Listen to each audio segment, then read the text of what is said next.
Did you like the comedy show? Um,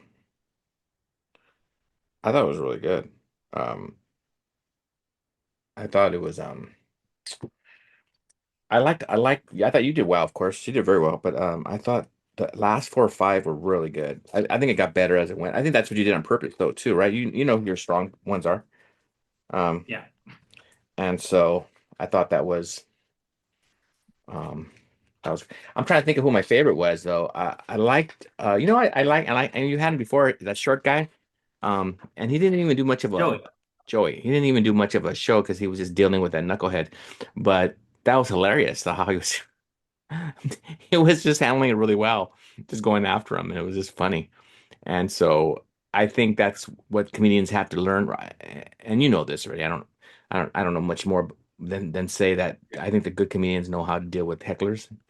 Guess what? I'm having a party and you're invited. It's weird to be in this situation having a documentary made because I'm used to having control of my alter ego.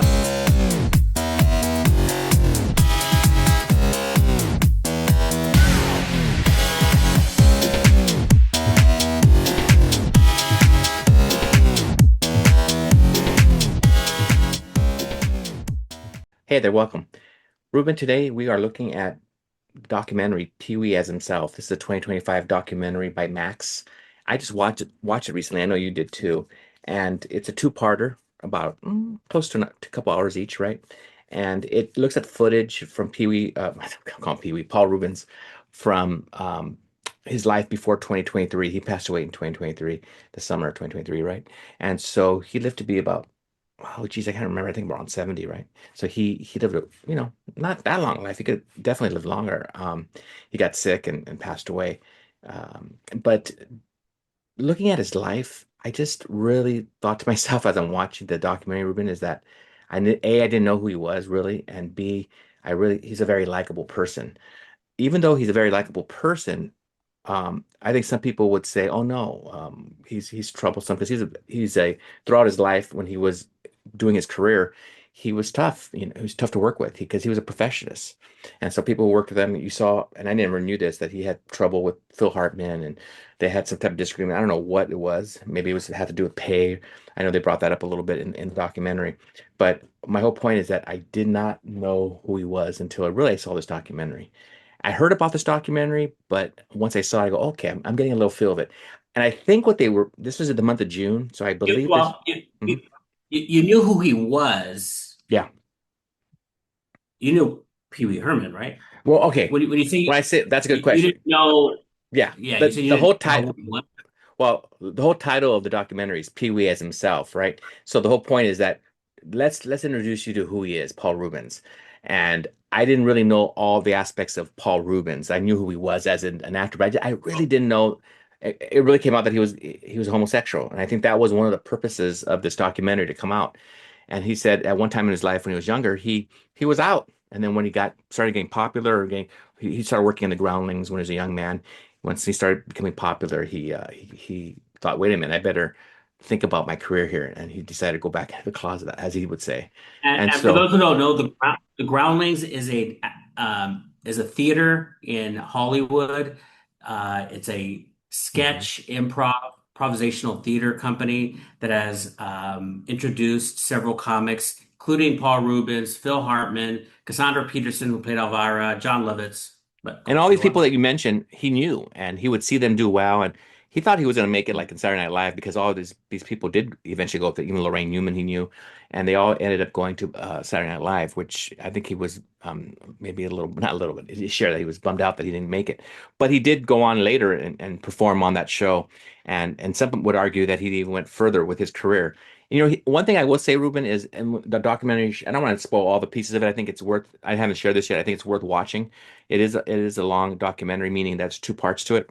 But and then there was a piece where you see that he gets away from it for a while. The director, his name is Matt Wolf, decided to finish the documentary without Paul Reubens. And so I thought, actually, let me share this. I thought that this documentary was totally Paul Reubens, like, and he did have a big say, but the director really did kind of have the final say, and I think they had a little. You could tell that they had some disagreements because he would say, he'd make a little couple smarks, to the camera, like, "Well, maybe I'll say this, maybe I mean this, maybe I don't mean this," or and you could tell the director's like, "Well, what do you?" Are you going to say this or not? So you could tell that there was a little some type of animosity, and I don't even want to say animosity. I don't think that's the correct word, but there was some Did you dealings. did you did you pen a new word? Did Animosity? you invent smark? You Is mean a that smart aleck? I never heard of smark before, so I'm just letting you go on. But okay. yeah. So the whole point, what I was trying to say, Ruben, is that and maybe you tell me what you think in a second regarding their relationship, because this is the documentary that I thought it was all Paul Reubens directed, or and before I even saw it, I go, oh no, no, no, he was just giving his okay. He had all this foot. They had I think Matt Wolf said in the beginning of the documentary that he recorded him for 400 hours. He had 400, or is it 400 or 40? Can't be 400. That's too crazy, right? 40 hours? Oh man, why did I get that? I'm missing. 40 hours makes more sense, 40, correct? 40, but Yeah. I don't know why I was thinking 400, but anyway, but 40 hours of footage is quite a bit of somebody talking, right? So he had plenty of footage, and Paul Reubens, I know, provided a lot of the the the photographs and videos, and he had so much, and that comes out in the documentary as well, is that he's somebody who's a collector and had so much, and I will last thing I will say is this, is that one of the things that I really liked about the documentary is A, it was honest. It definitely went into the things that he was known for, which not only his comedy, but also when he got in trouble with being in that theater and having trouble with well, they say that, I think the documentary was trying to say that he didn't expose himself, but he was there, and in a theater, and that was getting like shut down that day or something. They were coming in, and he was just caught there. And then another time where he had got a misdemeanor for child pornography, which later on it was found out that it wasn't child pornography; it was a young adult on a magazine, and they charged him with well, that. this review has taken on a whole different I level know, I of know. Well, I'm just trying to say uh, that I didn't know that about. I think the whole point of the documentary, though, at the end, though, was like saying it broke his heart that that happened to him regarding the media just coming down on him, and so he just wanted to clear his name. I really believe that that was a big part of it, Ruben. You tell me what you think, is that he was really trying to clear his name. I think that's what I was trying to figure out what you were asking me if in terms of what the footage was. But I think what you're asking me is what the point of it is, what the Yeah, point of this doc. for I sure. think it is to get the record, set the record straight, and just to put a Hmm. fine point of what you were bringing up earlier. Paul Reubens had been sick for 6 years, but nobody had known that, including, I believe, the director of this documentary. So Paul Reubens passed away in 2023. But unbeknownst to the filmmakers of this documentary, he had been sick with cancer for 6 years, and he passed having left footage of this documentary. So I think that the filmmaker tried to, and his name is Matt Wolf, tried to put set the record straight for Paul Reubens to leave his legacy. What's his legacy going to be? And they have to reveal warts and all his legacy. And having watched this, I mean, I guess for me, it is worth watching in the sense that first of all, he was a household name.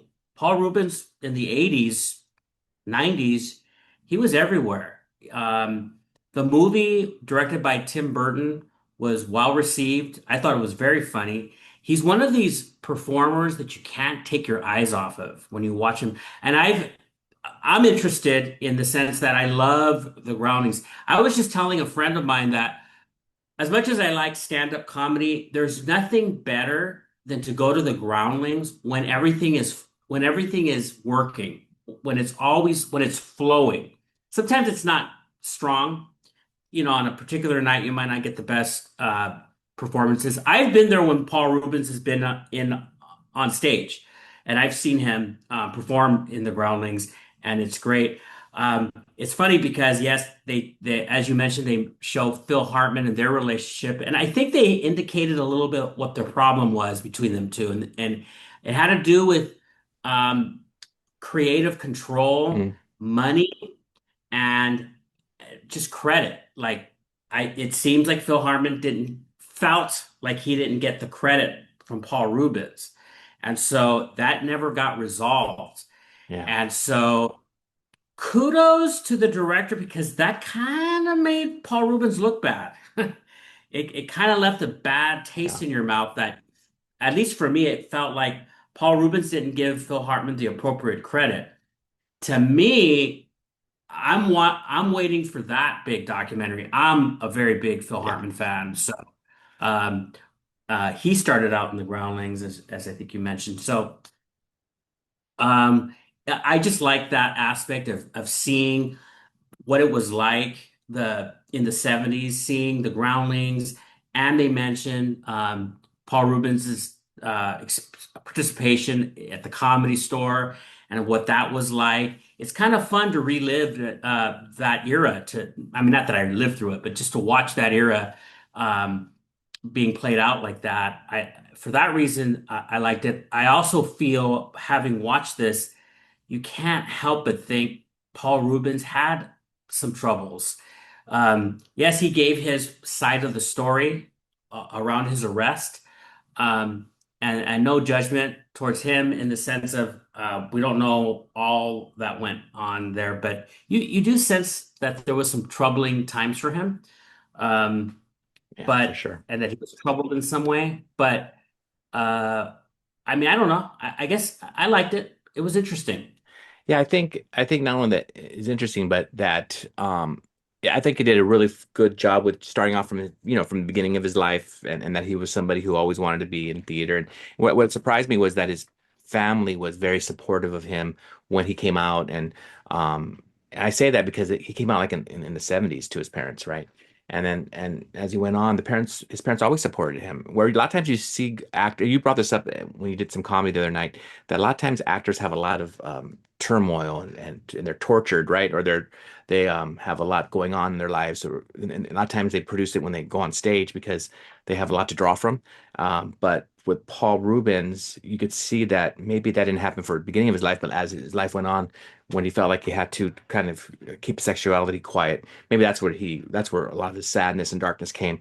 And so when you're referring to about when he got caught with some of this, or at least exposed for that theater incident and so forth, um, that was something that even after the documentary, you're like, I'm not sure if I still know the whole thing that went on there, because he wasn't really clear about it, except you could see that he was sorry that it happened, and that I don't definitely. know. I guess I have a different take in the sense that Hmm. I'm sure Paul Reubens, um, I, I I don't know what he would say if we produced, if somehow he were to give his opinion of all this. But some of us, when we watch something, we're just wanting to enjoy a night out on the town. Right. We don't necessarily want an agenda. I don't know how people will take that, but maybe at some level, Paul Reubens just said, I don't feel like it. Mhm. I'm just gonna do comedy, you know? Yeah. Yeah. And and that's when he saw his career change. I know some people can interpret that as, wow, he was oppressed. Yeah, but he also became a multimillionaire, very successful artist, and I don't see him regretting too much. But maybe Because some can but I mean, psychoanalyze he did some really good as stuff regret. I don't afterwards, see it. right? I mean, he did some good stuff afterwards, like Mystery Men, Blow, and did some a lot of good movies. And After what? I'm not sure what you mean by after after. even the theater situation where No, that I'm was a not big. talking about the theater.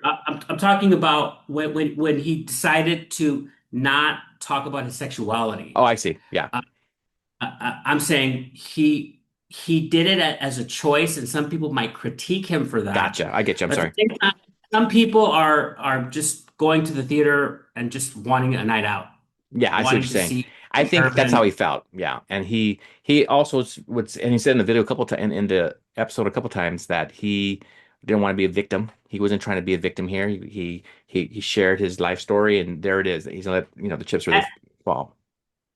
And and at the same time, he did do subtle things, sexualized things in his TV show.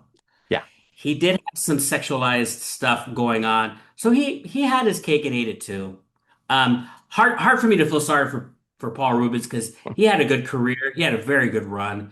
And a lot of interesting things that are brought out in the documentary that I think, yeah, definitely worth watching. it definitely is. So there you go.